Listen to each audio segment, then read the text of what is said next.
Welcome to Settle Conversations, the podcast that brings you insights and perspectives from the experts and personnel in higher education. Settle Conversations is sponsored by the Center for Excellence in Teaching and Learning at the UWI St. Augustine campus. The CETL, or Settle, is a unit that supports and promotes excellence in teaching and learning through research, innovation, and professional development. Whether you are a faculty member, a learner, or just curious about higher education, this podcast is for you. So sit back, relax, and enjoy the conversation.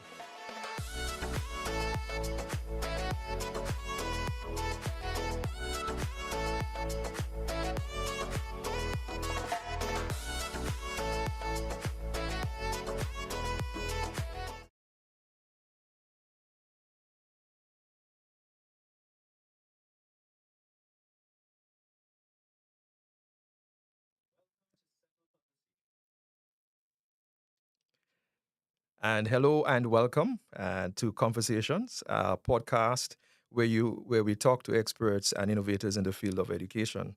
I'm your host Leroy Hill, and today I am joined by Dianne Thurab-Nkhosi, who is Senior Program Officer, Office of the Vice Chancellery, Head of St. Augustine Section of the Quality Assurance Unit, University of the West Indies.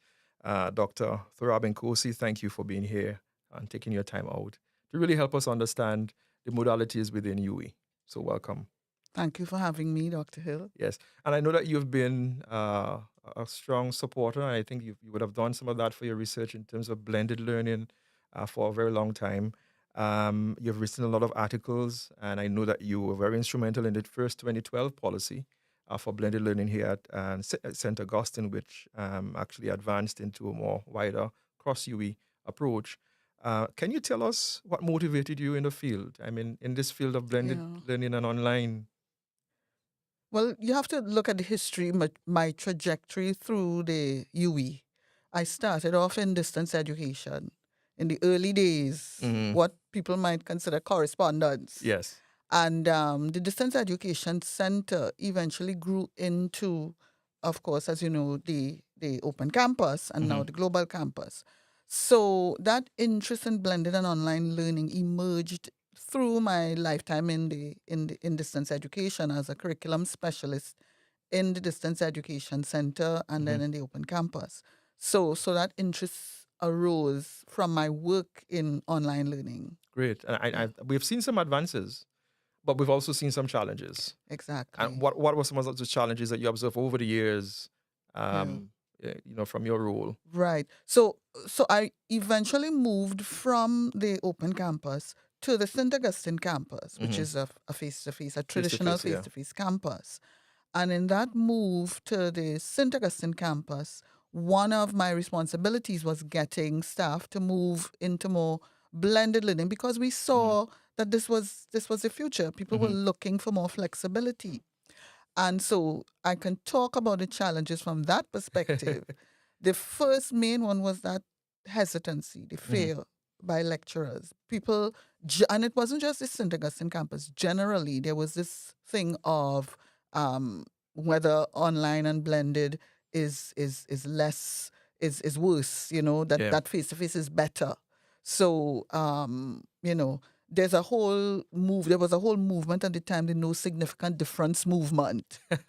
And so the challenge was one of getting buy-in, getting people to have the confidence, the faith that blended and online learning would be of the standard, would be able to support learning in the same way, to get people to build the competencies, to get institutional support to some extent, to invest resources in developing not only the hardware and the software, but to get the training in place for staff and all those affordances.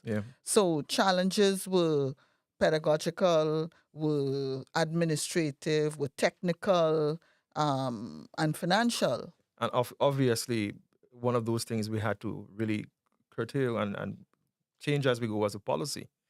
And we saw that. I mean, we saw the policy advance to where it is right now from the 2012 version. Okay. And there are some recent visions in this present policy. Can you tell us what ignited, what motivated that So, change? so let me give you a bit of history about the policies as well before I get into that.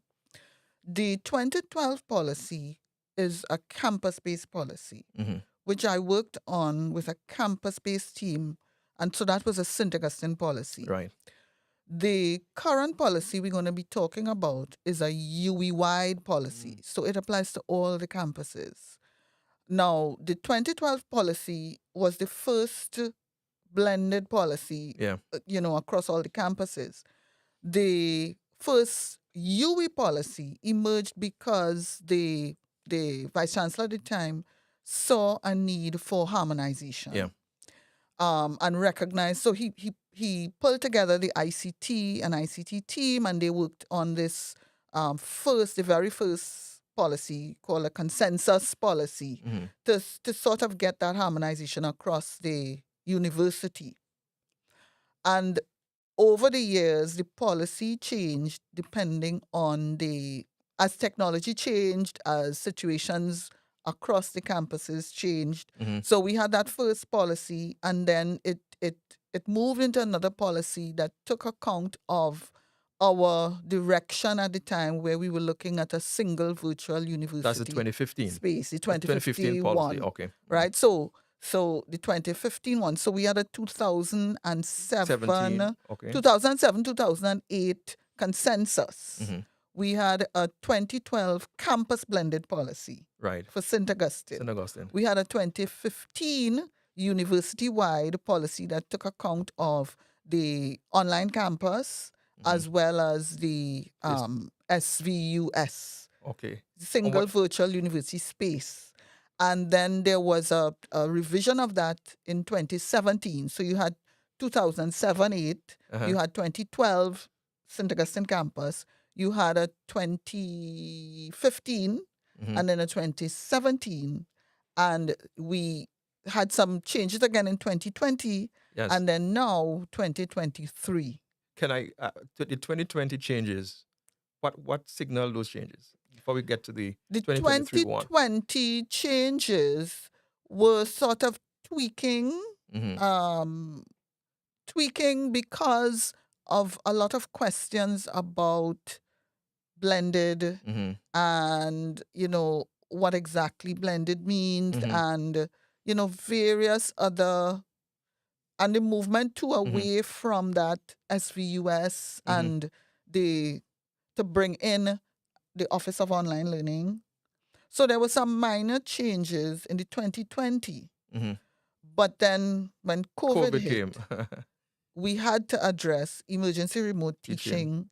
We had to address our own decisions to sort of promote multi-campus teaching initiative. We had to address people's concerns about what we mean by a blended course and a blended program, what is high flex, and all of these terms that were emerging for some people and that weren't addressed in that 2021 had to now be addressed in 2023. So that's where we are now. And I'm so happy to say that I think it's much because we are clear that the COVID had an impact on how we are seeing even the term blended. I'd really happy just for the audience who's on. And by the way, you can post your question in the chat and we will respond to it. And we have Dr. Dianne Thurab-Nkhosi in the house, so we certainly will be responding to those questions as well. The modalities, give us a quick rundown of how do we make sense of the modalities. All right, so let me just refer to the policy. That's fine. To see that I cover some of them. So we talk about the traditional face-to-face course, which we're all familiar with, right? And when we talk about that, people understand that it means it's a physical environment. Yeah. And so everything is taking place in this physical environment. The teacher's there, the student is there. So our totally face-to-face environment. So that's one modality, and that's our traditional approach, and that's what we are accredited to do. A traditional face-to-face institution.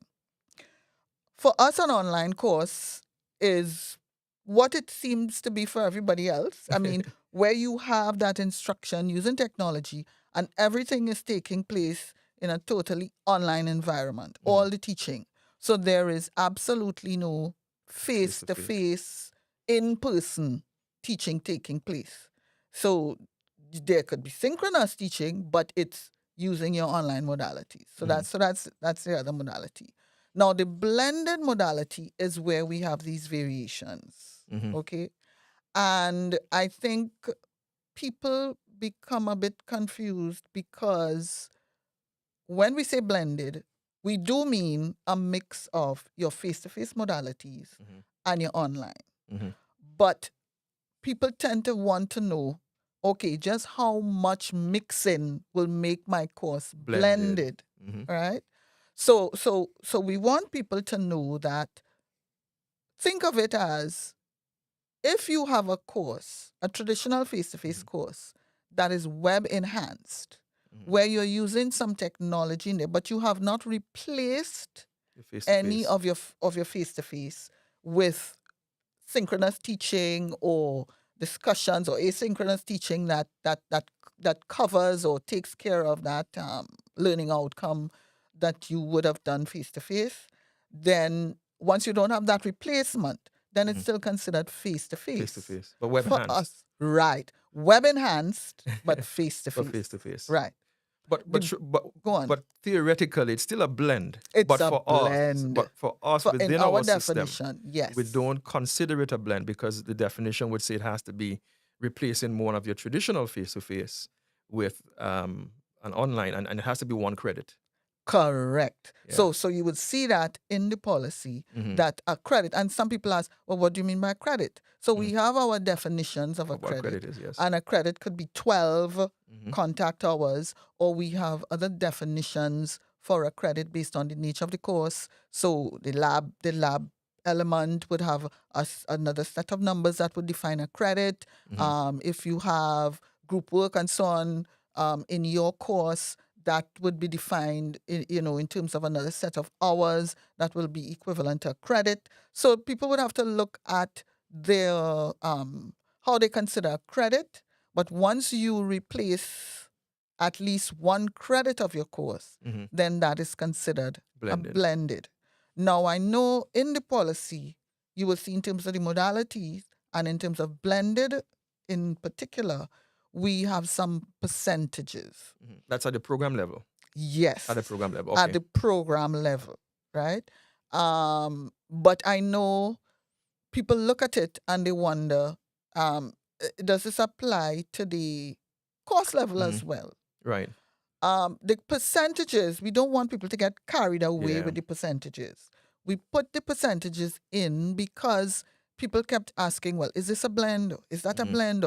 So they're sort of like guidelines. And because it is a university-wide policy, the percentages may not totally apply to our accreditation requirements for Trinidad and Tobago.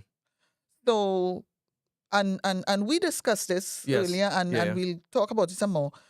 The Center for Excellence in Teaching and Learning, who we see as one of our significant entities in quality and in promoting quality, will be working with the QAU to come up with those guidelines that will help people work through what we mean at the local St. Augustine level. Yes, that will take account of our accreditation requirements as well as address the requirements of our university-wide policy. Yeah. So and that's important. I think that's important because while we are one UE, we do recognize that we have to stick to all local regulations. I do know they have the definition of substantive change specific within the ACTT setting. Yes. Yeah. And that is what is causing a lot of the, well, I don't know. People are saying they have barriers to the agility with which they want to be moving into blended, given that with COVID, people are now more, after Yeah. COVID, people are more confident. They did emergency remote teaching.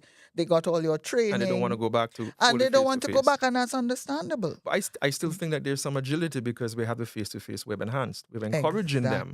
Hey, you don't need to come or even seek approval if it's less than, less than the credit. The credit, yeah. The other thing too is even with the credit, thinking of the credit and having approval, the approval is only through, they have to send it through you to review for quality considerations, right? And they have to send through you for quality consideration, and it will go through ACWAC. But the process is not that full process where it has to go to BUS and ACTT and so on. So I think there's still a level of agility. There's, that it could be promoted.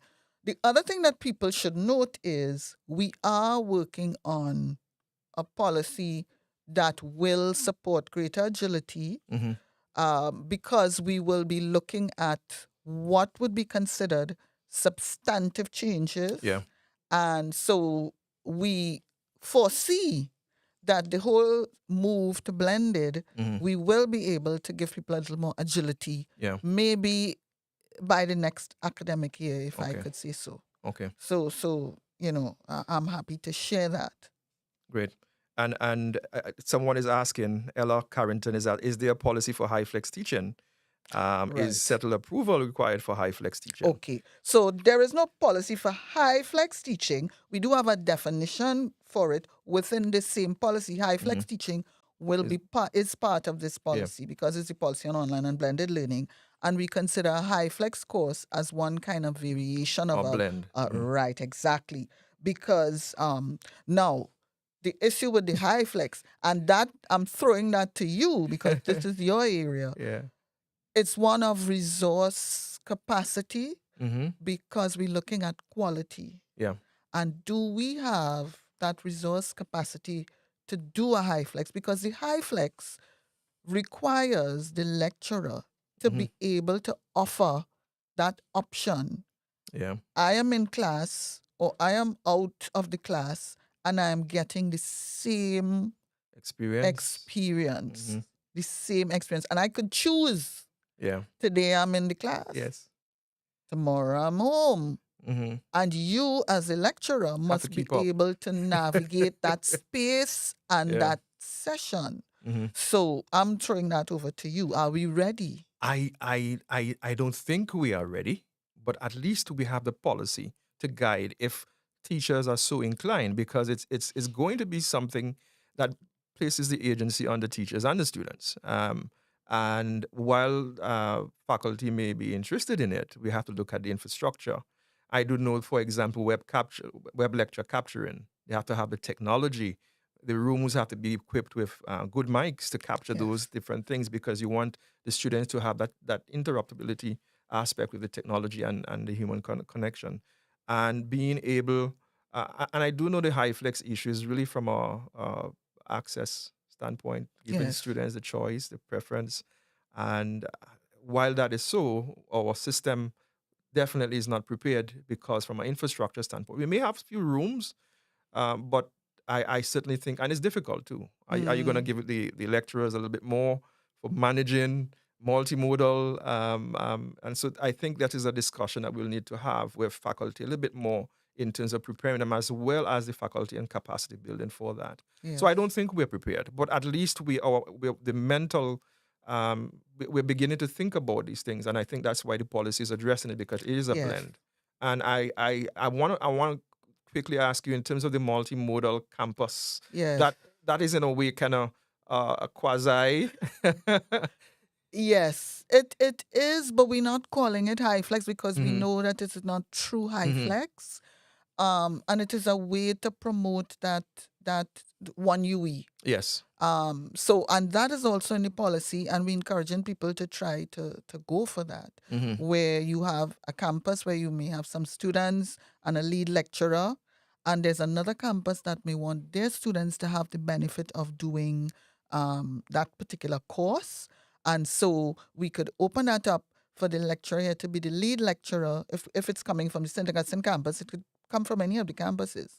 But the person on the St. Augustine campus, if they choose to be the lead lecturer and they have their group of students, it can then be opened up to offer to the other students on whichever other campus is interested to be part of that, using the online environment. But it just requires a little bit of lead time. So once people are interested, we ask that, they give a little bit of lead time and they submit their requests through the PVC bus. Office. If it's, yes. Yeah. Yes. And that's innovation. I think, honestly, because you might be thinking that you have classes with low numbers and pulling the resources together. That's a very, very important.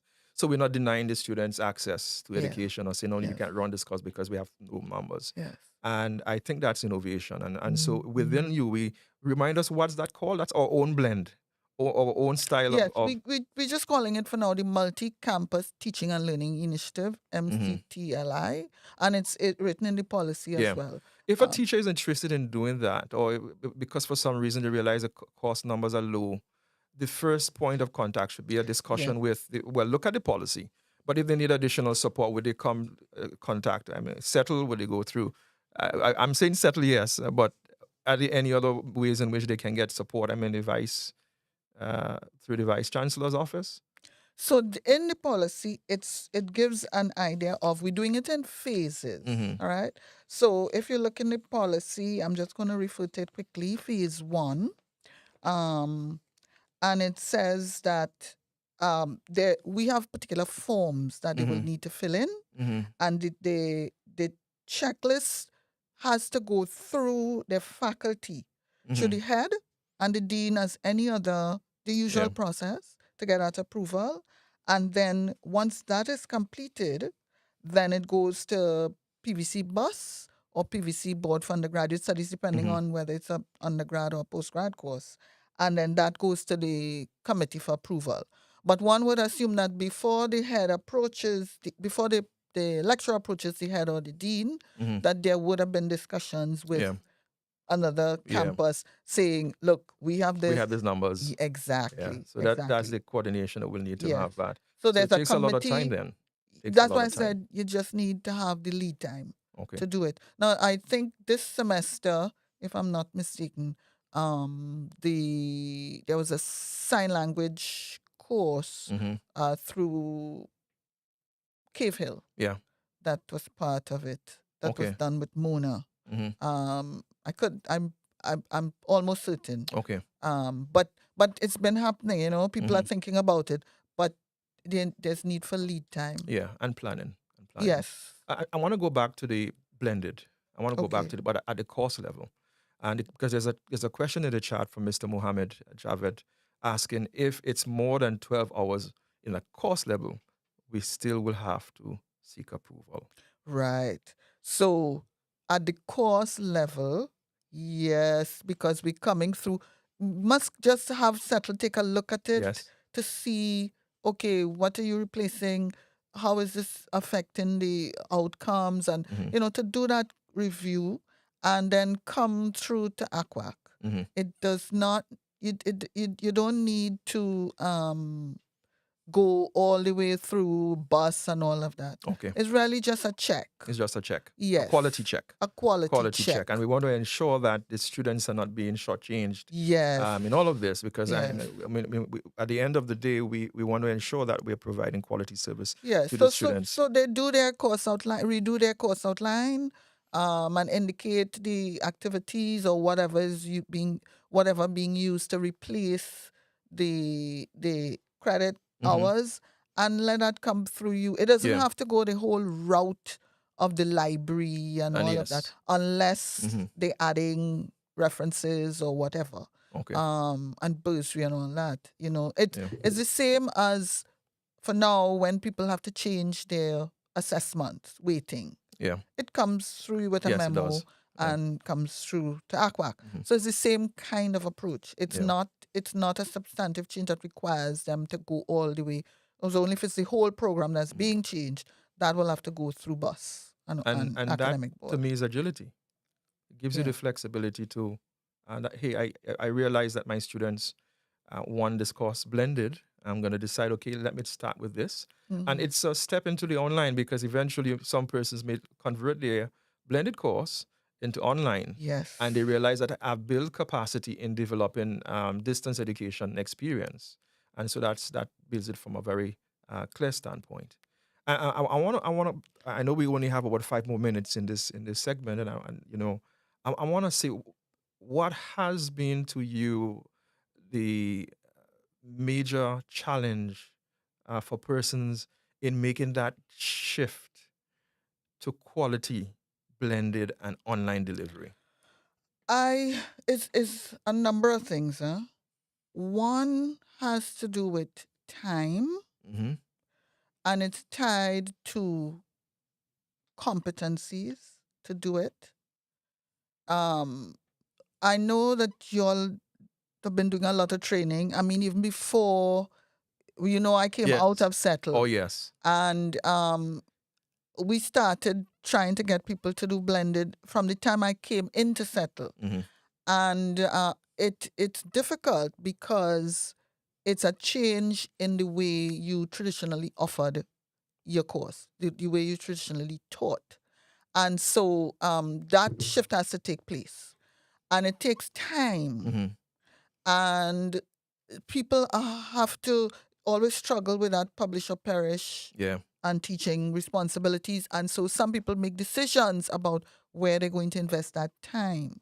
And so you really have to find a way for lecturers to be able to have that space Mm-hmm. to design their courses, to have the space to do the training that will Yeah. give them the competencies.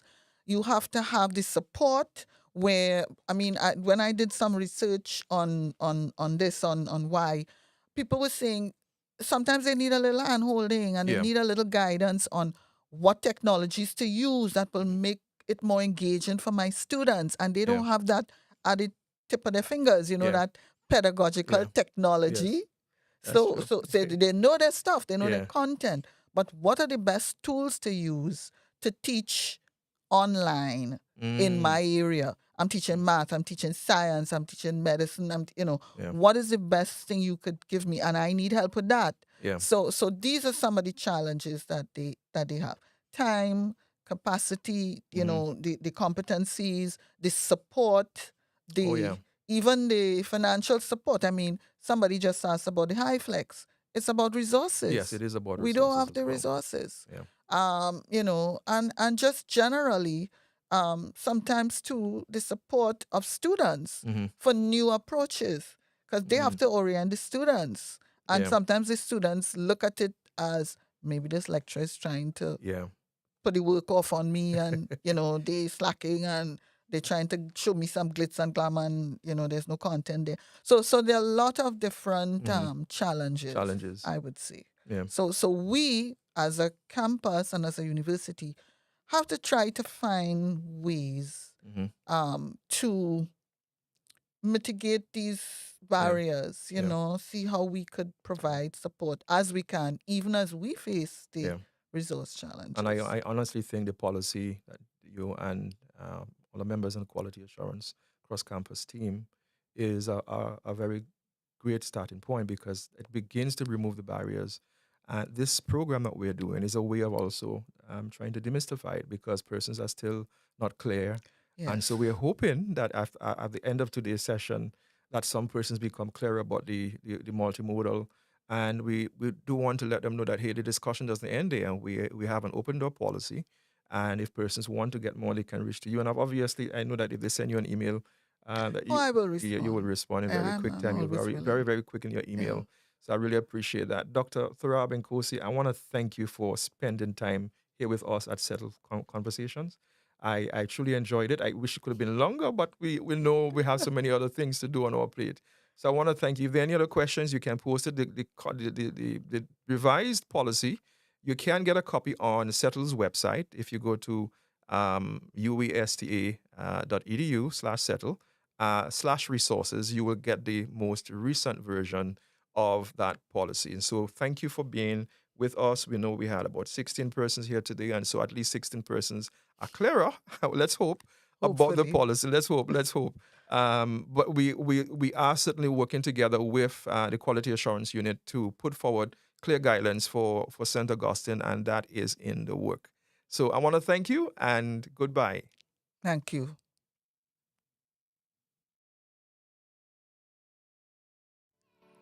Settle Conversations, the podcast that explores dialogue with key experts and personnel in higher education.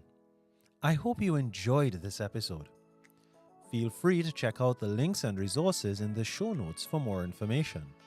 And don't forget to subscribe, rate, and review this podcast on your favorite platform.